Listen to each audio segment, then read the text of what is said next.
Students बाकी लोगों को भी बोलिए जल्दी ज्वाइन कर लें क्लास, तो हम स्टार्ट करें।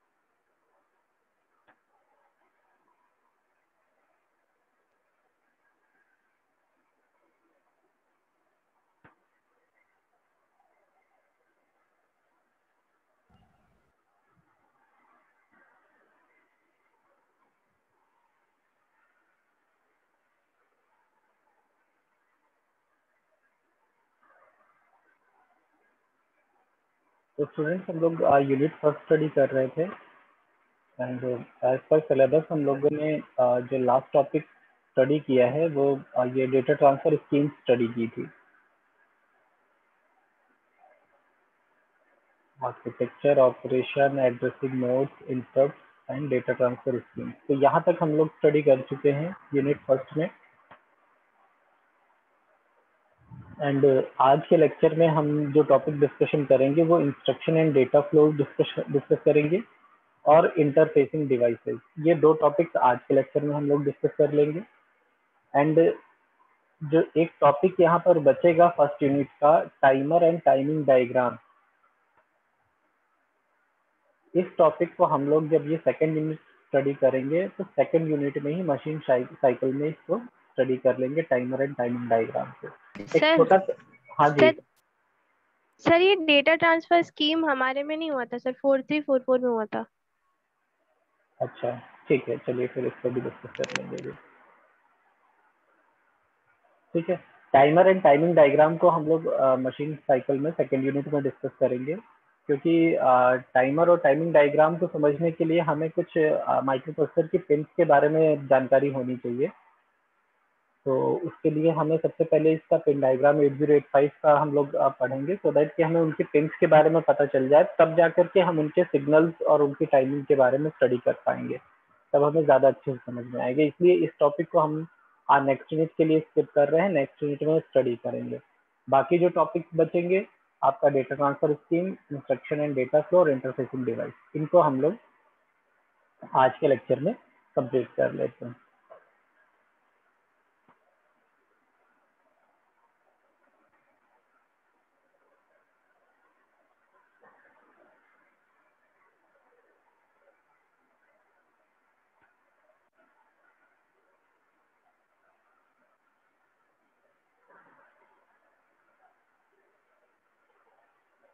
पहले डेटा ट्रांसफर स्कीम्स जो हमारी उनको देख लेते हैं कि उसमें क्या क्या चीज़ें हैं।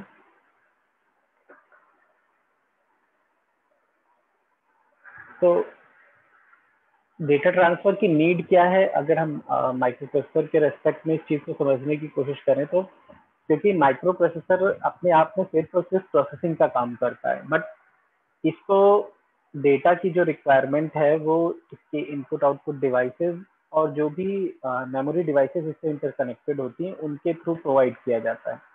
दैट इज वाई हमें डेटा ट्रांसफर की नीड होती है। इनपुट डिवाइसेस के थ्रू माइक्रो प्रोसेसर को डेटा इनपुट मिलता है एंड आउटपुट डिवाइसेस में माइक्रो प्रोसेसर रिजल्ट को या डेटा को सेंड करता है। सिमिलरली समटाइम्स यही डेटा का जो ट्रांसफर है ये मेमोरी के थ्रू होता है, तो हमें डेटा ट्रांसफर की नीड इसलिए पड़ी। अब इस डेटा ट्रांसफर के लिए बहुत सारी स्कीम्स है, बहुत सारी टेक्निक्स है जिनके थ्रू हम डेटा ट्रांसमिशन करते हैं।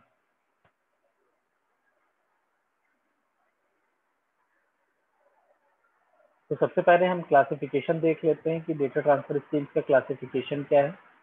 तो क्लासिफिकेशन की जब हम बात करते हैं तो मेनली इसको दो पार्ट्स में डिवाइड किया गया है, एक पैरेलल डेटा ट्रांसफर और एक सीरियल डेटा ट्रांसफर।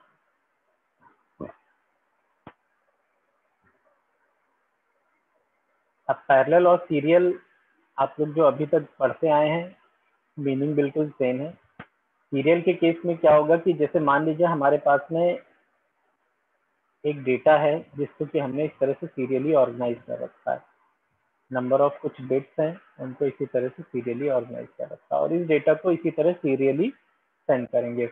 जो ये बिट होगी ये सबसे पहले सेंड होगी, फिर ये बिट सेंड होगी, फिर ये बिट सेंड होगी, फिर ये बिट, इस तरह से पूरा डेटा सीरियली ट्रांसमिट होगा, और सीरियली ही इसी तरह से जो पहले सेंड हुई है वो पहले रिसीव, जो बाद में सेंड हुई है वो बाद में रिसीव।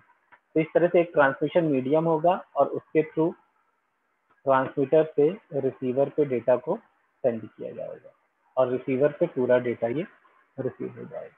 तो ये सीरियल ट्रांसफर हो गया डेटा का। ऐसे ही जब हम पैरेलल ट्रांसमिशन करते हैं, क्योंकि जो भी डेटा अवेलेबिलिटी होती है वो डेटा हमेशा सीरियल डेटा ही अवेलेबल होता है, बिकॉज जैसे हम वॉइस की भी बात करें तो वॉइस भी क्या है कि जो भी वर्ड्स हैं वो सीरियली प्रोड्यूस हो रहे हैं, एक के बाद एक वर्ड प्रोड्यूस होते हैं, तो हमेशा जो डेटा होता है वो रॉ फॉर्म में सीरियल फॉर्म में ही होता है। तो अब अगर हम पैरेलल डेटा ट्रांसमिशन कर रहे हैं तो उस केस में हमें क्या करना होगा, जो ये सीरियल डेटा है इसको पैरेलल फॉर्म में चेंज करना होगा। तो पैरेलल फॉर्म में जब हम चेंज करेंगे तो किस तरह का डेटा आ जाएगा, तो किस तरह का डेटा आ जाएगा।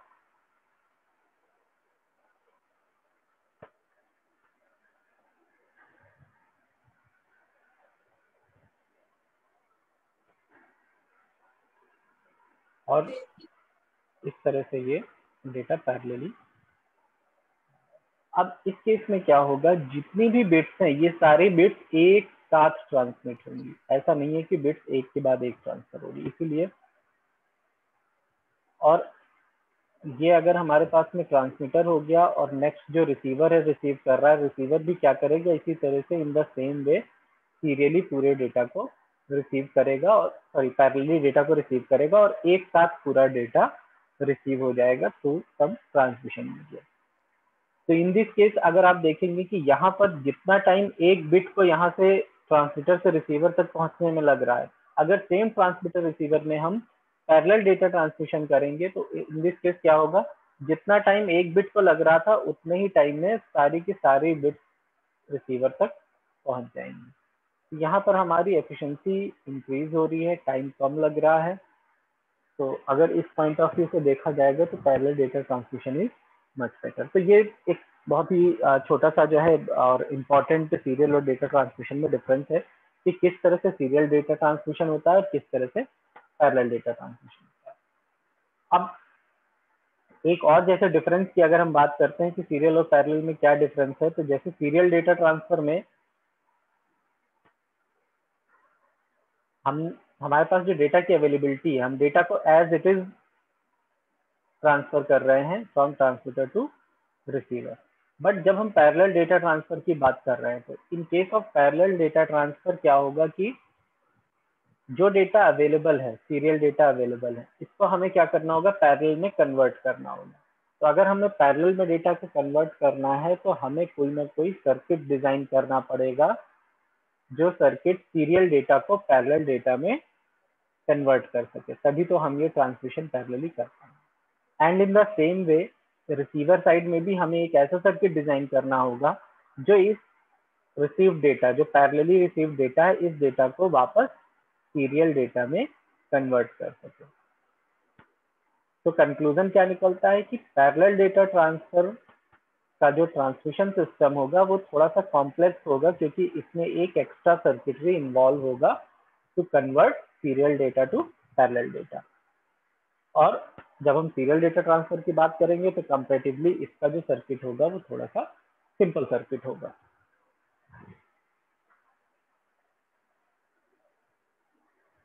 अब जो डेटा ट्रांसमिशन है, जैसे सीरियल डेटा ट्रांसफर की बात कर रहे हैं, तो सिंक्रोनस असिंक्रोनस दो मोड में डेटा ट्रांसमिट होता है। इन द सेम वे यहाँ पर भी पैरेलल डेटा ट्रांसफर में भी सिंक्रोनस और असिंक्रोनस भी होता है। बट यहाँ पर क्या है कि एक तो ये प्रोग्राम डेटा ट्रांसफर है। प्रोग्राम्ड का मतलब क्या हो गया कि जो भी हम ये सिंक्रोनस और असिंक्रोनस की बात कर रहे हैं, तो डेटा अगर सिंक्रोनसली हो रहा है या असिंक्रोनसली हो रहा है, इस चीज को हम अपने प्रोग्राम के थ्रू कंट्रोल करते हैं by sending some signal. Synchronization signals होते हैं, कुछ उनको सेंड करके तब हम सिंक्रोनाइजेशन करते हैं, तो इसलिए इसको प्रोग्राम डेटा ट्रांसफर कह रहे हैं। इसी तरह से एक इंटरप्ट ड्रिवन डेटा ट्रांसफर है और एक डिवाइस या डीएमए डेटा ट्रांसफर भी होता है। तो पैरेलल डेटा ट्रांसफर में ये टोटल 3 टाइप के डेटा ट्रांसफर है, डीएमए को हम यूनिट 5 में भी स्टडी करेंगे, क्योंकि यूनिट 5 में डीएमए एक अलग से टॉपिक है। DMA is a peripheral device, तो इसको हम लोग 5th यूनिट में भी स्टडी करेंगे, तो वहाँ पर डिटेल में इसका डेटा ट्रांसफर भी स्टडी किया जाएगा। बाकी सिंक्रोनस असिंक्रोनस वो हम यहीं पर देख लेते हैं।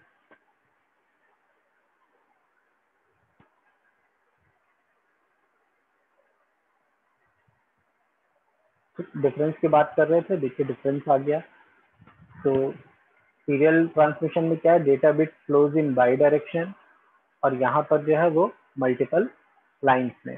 बाई डायरेक्शन का मतलब क्या हो गया, जैसे जो भी हमारे पास में चैनल है, एक ट्रांसमीटर होगा, एक रिसीवर होगा, और इनके बीच में एक इस तरह से चैनल होता है, और इस चैनल के थ्रू ही डेटा ट्रेवल करता है। अब इस चैनल में पैरेलल के केस में जो डेटा ट्रेवल करता है वो पैरेलली ट्रेवल करता है, इस तरह से एक साथ कई बिट्स ट्रेवल करती है। सीरियल के केस में सीरियली ही डेटा एक एक बिट ट्रेवल होता है। तो यहाँ पर क्या है कि इस डायरेक्शन में और इस डायरेक्शन में बाई डायरेक्शनल डेटा फ्लो हो रहा है। यहाँ पर क्या है कि यहाँ पर जो डेटा फ्लो होता है वो मल्टीपल लाइंस में डेटा फ्लो होता है, क्योंकि एक साथ बहुत सारी बिट्स को हम यहाँ पर ट्रांसमिट कर रहे होते हैं। सीरियल ट्रांसमिशन जो है कॉस्ट एफिशिएंट होता है, और ये कॉस्ट एफिशिएंट नहीं है। रीजन हम लोग पहले डिस्कस कर चुके हैं कि इसमें यहाँ पर हमें एक एक्स्ट्रा सर्किटरी की रिक्वायरमेंट है। ये जो पॉइंट लिखा हुआ, the circuit used in parallel transmission is relatively complex, because हमें serial to parallel data transmission का भी एक सर्किट यहाँ पर इंक्लूड करना होता है, इसीलिए ये कॉस्ट एफिशिएंट नहीं है कंपेरेटिव टू सीरियल ट्रांसमिशन।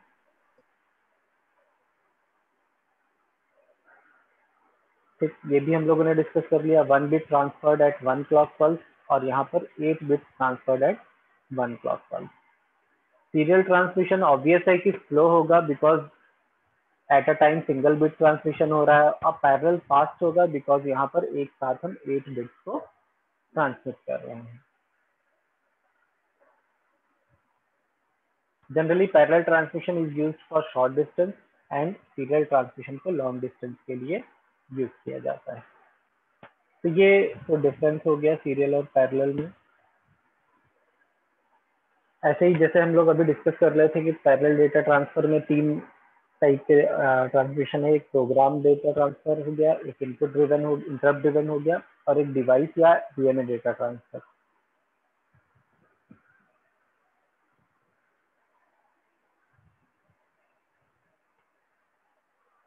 तो प्रोग्राम में हम लोगों को सिंक्रोनस और असिंक्रोनस मोड को स्टडी करना है। तो सिंक्रोनस असिंक्रोनस बिल्कुल जैसे हम लोग बाकी चीजों में भी शायद आप लोगों ने पढ़ा होगा सिंक्रोनस और असिंक्रोनस का मतलब, सेम चीज यहाँ पर भी है। तो सिंक्रोनस का मतलब क्या है कि taking place at the same time, मतलब सेम टाइम में जब जो भी हम टास्क यहाँ पर परफॉर्म कर रहे हैं वो अगर सेम टाइम में हो रहा है तो इसे हम सिंक्रोनस कहते हैं। मीन्स कि जैसे कि अगर हमने कोई डेटा यहाँ से ट्रांसमिट किया और तुरंत रिसीवर ने इसको रिसीव कर लिया, तो ये सिंक्रोनस हो गया। असिंक्रोनस में क्या होगा कि आपने इसको ट्रांसमिट आप करते जा रहे हैं और वो जाता जा रहा है, नेटवर्क में कहीं पर पड़ा है, जब रिसीवर को टाइम मिला या जैसे जैसे रिसीवर इसके लिए एलिजिबल हुआ वो उसको रिसीव करता जा रहा है। तो इस तरह से ये असिंक्रोनस हो गया। तो सिंक्रोनस के लिए हमें क्या करना पड़ता है कि जैसे कि जो भी डिवाइस हमारे पास में है, माइक्रोप्रोसेसर हो गया और कोई इनपुट आउटपुट डिवाइस होगी, तो इन डिवाइसेस को हमें सिंक्रोनाइज करना पड़ता है। सिंक्रोनाइजेशन के लिए एक कॉमन पल्स का यूटिलाइजेशन करते हैं, और इस कॉमन पल्स के थ्रू हम लोग पेरिफेरल डिवाइस और माइक्रोप्रोसेसर को सिंक्रोनाइज करते हैं। अब ऐसा होता कैसे है, माइक्रोप्रोसेसर ने एक सिग्नल सेंड किया सबसे पहले, मान लीजिए कोई इनपुट डिवाइस या आउटपुट डिवाइस से उसे डेटा कलेक्शन करना है, तो वो क्या करेगा कि एक सिंक्रोनाइजेशन सिग्नल भेजेगा। वो सिग्नल रिसीव करने के बाद में जो डिवाइस रिसीव कर रही है वो उसका एक्नॉलेजमेंट भेजेगी। तो इस तरह से क्या होगा कि इसने कहा कि हमें डेटा सेंड करना है, उसने कहा okay you can send data. अब क्या करेगा, अब माइक्रोप्रोसेसर डेटा सेंड करना स्टार्ट कर देगा और वो डेटा को in the same time receive करता रहेगा। तो इस तरह से ये सिंक्रोनस ट्रांसमिशन हो गया। और यही चीज बिना पूछे भेज देना, तो उस केस में क्या होगा कि डेटा को तो सेंड किया जा रहा है, अब जो डिवाइस है रेडी है या नहीं है उससे कोई मतलब नहीं है, डेटा सेंड हो रहा है, और जब डिवाइस रेडी होगी तब उसको रिसीव कर लेंगे। जैसे कि हम लोग टेलीफोन कॉल कर रहे हैं, तो टेलीफोन कॉल में क्या है कि टेलीफोन रिंग गई, बंदे ने उठाया, बात हो गई, ठीक है। और अगर आप लेटर पोस्ट कर रहे हैं तो आपको नहीं पता है कि बंदा जब लेटर पहुंचेगा तो वो अवेलेबल होगा कि नहीं होगा, आपने लेटर पोस्ट कर दिया, अब जब मिलना होगा तब मिल जाएगा। तो ये सिंक्रोनाइजेशन हो गया, और इसी तरह से असिंक्रोनस डेटा ट्रांसमिशन हो गया। तो माइक्रो प्रोसेसर के पास सिंक्रोनाइजेशन के लिए जो पिन होती है वो होती है ये रेडी पिन। अभी हम लोग जब 8085 का पिन डायग्राम स्टडी करेंगे तो हम इन पिन के बारे में थोड़ा सा डिटेल में भी स्टडी करेंगे। तो ये जो रेडी पिन होती है, ये रेडी पिन यूज की जाती है जब भी कोई डेटा को सेंड करना होता है। तो उस केस में इस पिन का यूटिलाइजेशन करते हैं फॉर सिंक्रोनाइजेशन पर्पज।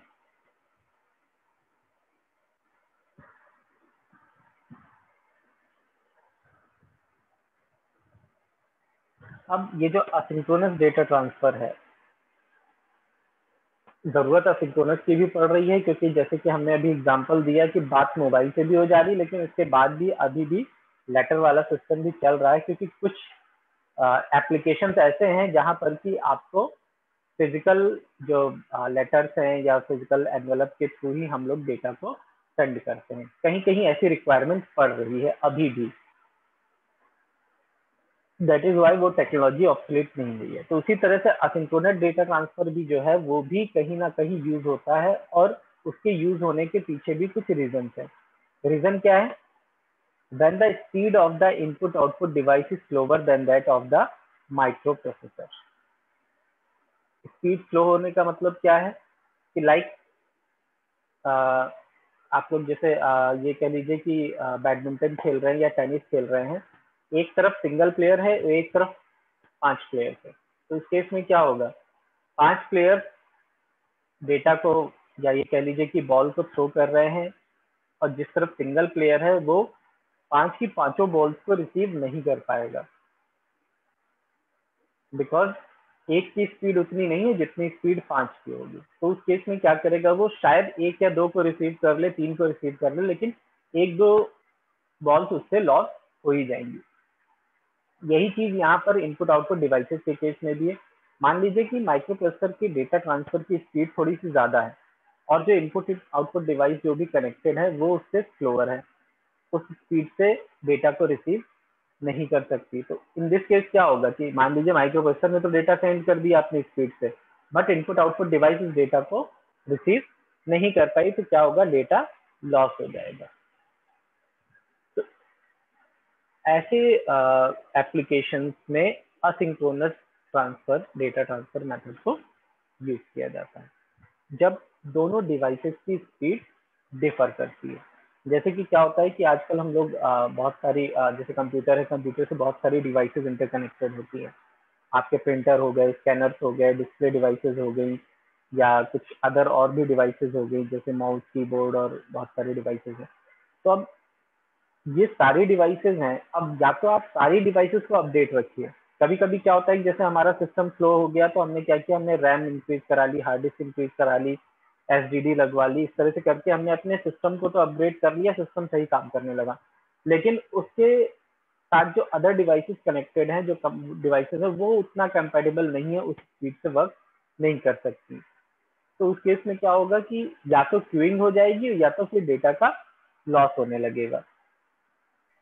तो इसलिए कहीं कहीं पर ऐसा मतलब ये नहीं है कि सभी जगह होता है, क्योंकि ये चीज आज की डेट में बहुत कम है कि जो आईओ डिवाइसेस हैं और जो भी प्रोसेसर कनेक्टेड है वो स्पीड के मामले में उतना कंपेटेबल ना हो। बट कुछ परसेंटेज, मान लीजिए 10 या 5% में भी ये आपको मिलेगा। तो इसलिए कुछ एप्लीकेशंस में हमें असिंक्रोनस डेटा ट्रांसफर को यूज करना पड़ेगा, बिकॉज कहीं कहीं पर IO devices are slower than microprocessor.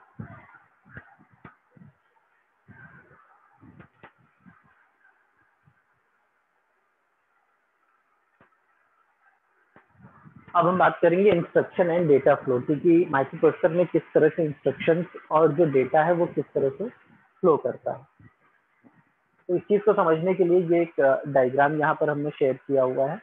इस डायग्राम के थ्रू हम लोग समझेंगे कि किस तरह से डेटा ट्रेवल करता है। हमने एक फिगर में पहले भी इस चीज को डिस्कस किया था माइक्रो प्रोसेसर में कि किस तरह से एड्रेस बस में डाला जाता है, फिर किस तरह से कंट्रोल सिग्नल जाता है और डेटा बस में डेटा को पुट किया जाता है। तो इस चीज को समझने से पहले हम एक एग्जांपल ले लेते हैं, एक कोरियर का एग्जांपल।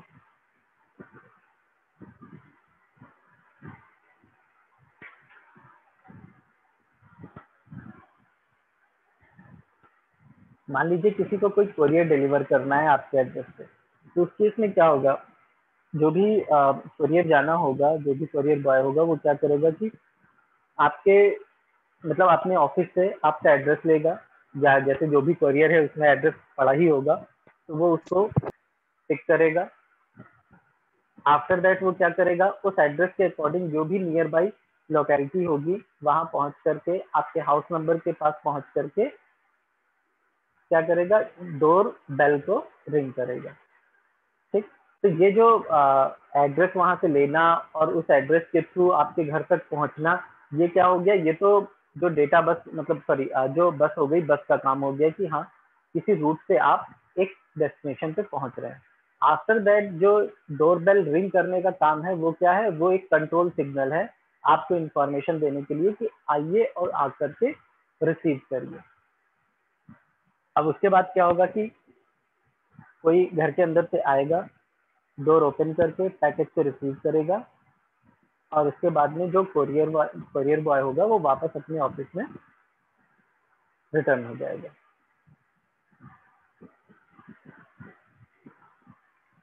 तो सेम चीज यहाँ पर भी है। यहाँ पर भी क्या होता है कि जैसे माइक्रो प्रोसेसर जो है, माइक्रो प्रोसेसर क्या काम करता है कि पहले एड्रेस देगा मेमोरी को, फिर सिग्नल देगा और फिर डेटा रिसीव करेगा। तो स्टेप बाय स्टेप सारा काम होता है।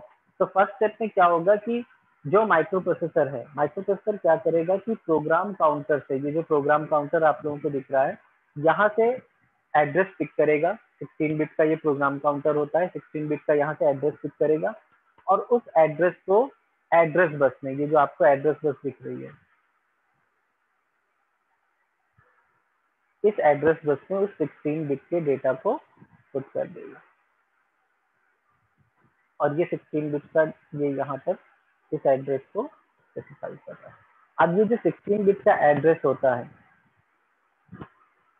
ये एड्रेस,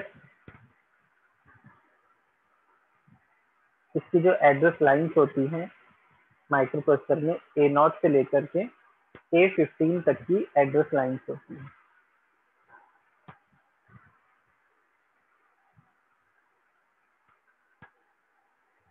ये फिगर देखिए,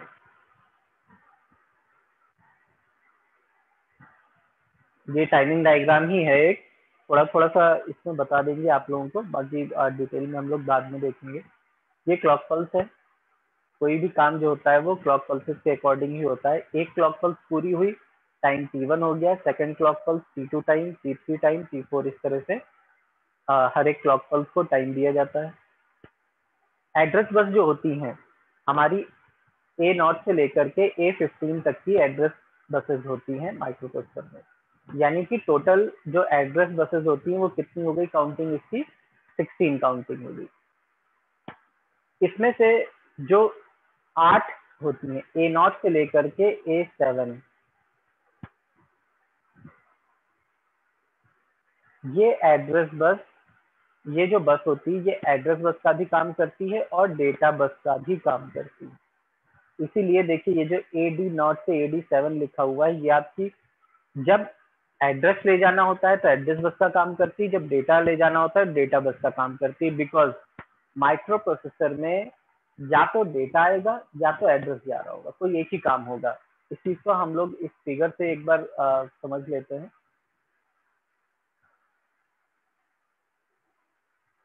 जैसे कि माइक्रो प्रोसेसर को किसी डेटा की रिक्वायरमेंट है मेमोरी से, ये मेमोरी हो गई, यहाँ से एड्रेस सेंड किया, पहले हमें एड्रेस ही सेंड करना होगा, उसके बाद में ये जो डेटा स्टोर है, ये डेटा को उसके बाद में डेटा बस में डाला जाएगा, तब जाकर के ये वापस जाके माइक्रो प्रोसेसर पे पहुंचेगा। तो एट अ टाइम केवल एक ही चीज का यूटिलाइजेशन होगा, या तो एड्रेस ट्रेवल कर रहा होगा या तो डेटा ट्रेवल कर रहा होगा, क्योंकि डेटा ट्रेवल करने का काम बाद में आएगा जब हम एड्रेस देंगे उसके बाद। इसीलिए जो 7 लाइंस होती हैं A0 से लेकर के A7 तक, इनको हम लोग मल्टीप्लेक्सिंग करके एज अ एड्रेस बस भी यूज करते हैं और एज अ डेटा बस भी यूज करते हैं।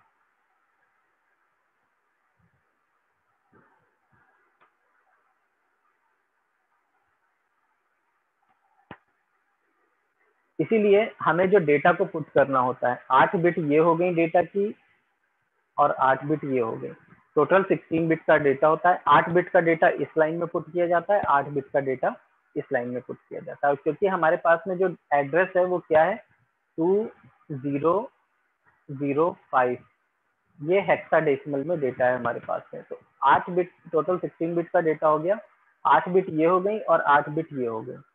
तो ये जो हमारा हाई ऑर्डर का एड्रेस होता है, इसको हम लोग ये A8 से A15 वाले में पुट करते हैं, और ये जो लोअर ऑर्डर वाला जो डेटा होता है इसको हम A0 से लेकर के A7 वाले में पुट करते हैं। ये एड्रेस पुट करने का फॉर्मेट है माइक्रो प्रोसेसर में कि लोअर ऑर्डर किस में जाता है, हायर ऑर्डर किस में जाता है। ठीक है, यही चीज शो करने के लिए हमने आपको टाइमिंग डायग्राम शो किया था। बाकी इस आर्किटेक्चर में है कुछ नहीं, सिर्फ और सिर्फ ये करना है कि प्रोग्राम काउंटर से डेटा को एड्रेस में पुट करना है, ये उस पर्टिकुलर एड्रेस को यहाँ पर पॉइंट आउट करेगा। आफ्टर दैट कंट्रोल लॉजिक क्या करेगा, एक सिग्नल इस मेमोरी को देगा। सिग्नल क्या देगा कि रीड करना है या राइट करना है, ये भी तो बताओ। एड्रेस को तो इसने पॉइंट आउट कर दिया, लेकिन इस एड्रेस पे मेमोरी रीड करेगी या राइट करेगी, ये कैसे पता चलेगा, ये कंट्रोल लॉजिक से। अब जैसे ही इसने ये बताया कि डेटा को रीड करना है, वैसे ही मेमोरी क्या करेगी कि जो भी डेटा यहाँ पर इस एड्रेस पे स्टोर होगा, इस एड्रेस को, पर इस डेटा को डेटा बस पे पुट कर देंगे, और डेटा बस के थ्रू ये डेटा ट्रेवल होकर के आपके माइक्रो प्रोसेसर की इंटरनल डेटा बस पे पहुंच जाएगा। उसके बाद में फिर माइक्रो प्रोसेसर या कंट्रोल लॉजिक जैसे चाहेगा उस डेटा को यूज कर लेगा एज पर इंस्ट्रक्शन, जो भी इंस्ट्रक्शन उस समय एग्जीक्यूट हो रही होगी। तो डेटा का फ्लो इस तरह से यहाँ पर माइक्रो प्रोसेसर में होता है। यहीं पर अगर ये सिग्नल रीड की बजाय राइट सिग्नल होता, तो राइट के केस में क्या होता, इस एड्रेस को ये पॉइंट आउट करता और इस एड्रेस पे डेटा को राइट कर दिया जाता। और यहाँ पर राइट कौन सा डेटा किया जाता, जो डेटा डेटा बस में यहाँ से आ रहा होता, जस्ट रिवर्स ऑर्डर में हो जाता था। तो इस तरह से ये डेटा का फ्लो होता है। यहाँ पर थोड़ा सा टाइमिंग डायग्राम भी देख लेते हैं। तो ये तो एड्रेस पुट कर दिया गया एड्रेस बस में। इसके बाद क्या होता है, एक एड्रेस लैच इनेबल सिग्नल भी होता है, ये भी 8085 में हम लोग पढ़ेंगे, जो क्या करता है कि एड्रेस लाइंस को इनेबल करने के लिए यूज होता है। इसीलिए ये इनिशियली इसको इनेबल कर देता है और फिर ये लो हो जाता है। जैसे ही इसको इनेबल कर दिया, एड्रेस लाइंस आपकी इनेबल हो गई और इनमें जो भी एड्रेस पड़ा हुआ है वो एड्रेस आपके प्रोसेसर पे पहुंच गया। अब एक सिग्नल होता है इनपुट आउटपुट ऑब्लिक मेमोरी बार। इस सिग्नल का काम क्या होता है, अगर इस सिग्नल की वैल्यू 1 है तो इट मीन्स कि data transmission input output devices के थ्रू होगा, और इस सिग्नल की वैल्यू अगर 0 है तो इसका मतलब है कि डेटा ट्रांसमिशन मेमोरी से होगा। तो अब देखिए इस सिग्नल की वैल्यू क्या है, इस सिग्नल की वैल्यू पहली ही क्लॉक साइकिल से 0 हो गई। 0 का मतलब क्या है कि जो डेटा ट्रांसमिशन होगा वो मेमोरी से होगा। अब मेमोरी से रीड होगा या राइट होगा ये कैसे पता चलेगा, ये इस सिग्नल से पता चलेगा जो आरडी बार सिग्नल है। आरडी बार सिग्नल क्योंकि पहली क्लॉक पल्स में जो सिग्नल है वो सिर्फ और सिर्फ यहाँ पर एड्रेस फेच किया जाता है। सेकंड क्लॉक पल्स में ये मेमोरी रीड और राइट का काम होता है। तो ये जैसे ही सिग्नल पहुंचता है वैसे ही क्या होगा, आरडी बार पहुंच गया। ये भी सिग्नल जब 0 होगा तब वर्क करेगा। तो जैसे ही ये 0 हुआ तो क्या होगा, मेमोरी से डेटा को रीड कर लिया जाएगा।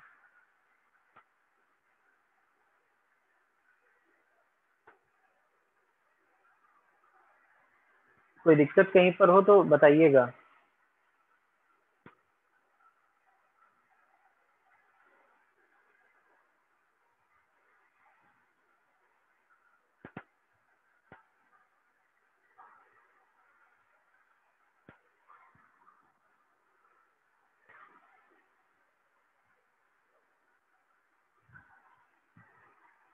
ठीक, तो ये तो हो गया हमारे इंस्ट्रक्शन और डेटा फ्लो का काम।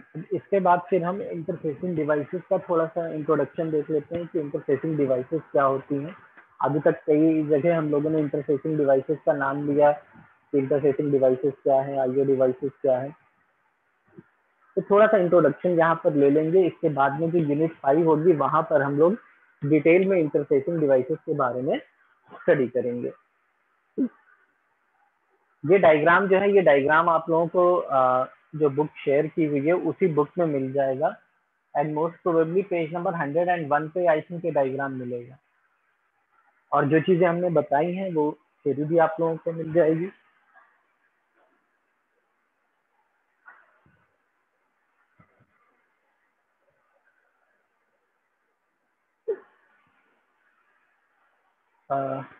स्टूडेंट्स क्लास एंड करने जा रहे हैं, आप लोग रिज्वाइन कर लीजिए, तो अटेंडेंस भी ले लेते हैं और ये जो टॉपिक है ये टॉपिक भी डिस्कस कर लेते हैं, interfacing devices and IO devices. ठीक है स्टूडेंट्स, रिज्वाइन कर लीजिए क्लास।